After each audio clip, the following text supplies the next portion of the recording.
महानगरपालिकेमधील कामगार कर्मचाऱ्यांच्या मागण्याच्या संबंधानं माननीय महापौर साहेबांनी उपमहापौर स्टँडिंग कमिटी चेअरमन चाकोते मॅडम, देवकते मॅडम, उपमहापौर त्याचबरोबर सभागृह नेता नरेंद्र काळेसाहेब यांच्या समवेत माननीय आयुक्तांचे आणि त्यांचे सगळे अधिकारी यांच्या समवेत युनियनचे पदाधिकाऱ्याबरोबर जी बैठक झाली त्या बैठकीमध्ये प्रामुख्यानं 249 रोजंदारी कामगारांना सेवेत कायम करण्याचा प्रश्न अत्यंत महत्त्वाचा असल्याने या प्रश्नावरती ताबडतोबीने निर्णय व्हावा या संबंधानं जवळजवळ पाऊण तास आयुक्तांना आणि महापौरांना या बाबतीमध्ये संघटनेच्या वतीनं मी कथन केलं आणि सांगितलं की गेली 30 वर्ष झाले हे लोक काम करत आहेत। या लोकांना सेवेत कायम करण्याच्या संबंधानं महापालिकेच्या पी शिवशंकर साहेबापासून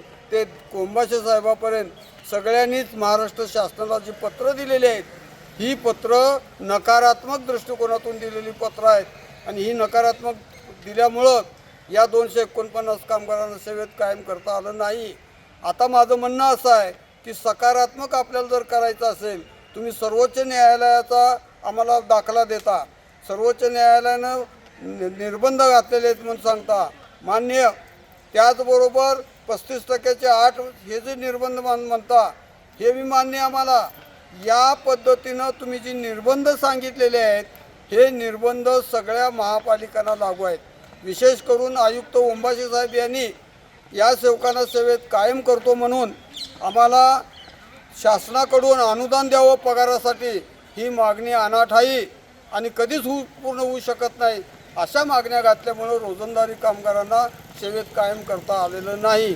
तर आता नव्यानं माननीय महापौर आणि सगळ्या पदाधिकाऱ्यांनी मान्य केलं की येत्या सोमवारी अशा पद्धतीचा ठराव नाही, नव्यानं ठराव करूया आणि या नव्यानं ठराव केल्यानंतर तो शासनाकडे पाठवून या सेवकांना सेवेत कायम करूया। कोणत्याही परिस्थितीमध्ये सर्वोच्च न्यायालयाचे निर्बंध हे लागू जरी असले तरी आपल्याकडं 15 मलेरियाचे कर्मचारी परवाच कायम केले। त्याचबरोबर 134 घंटागाडीवरच्या कामगारांना सेवेत कायम करण्याचा औद्योगिक न्यायालयाने निर्णय दिला। त्याचबरोबर लिंक वर्करला 41 लिंक वर्कर आहेत त्यांनासुद्धा सेवेत कायम करण्याचा आदेश केला आहे औद्योगिक न्यायालयानं।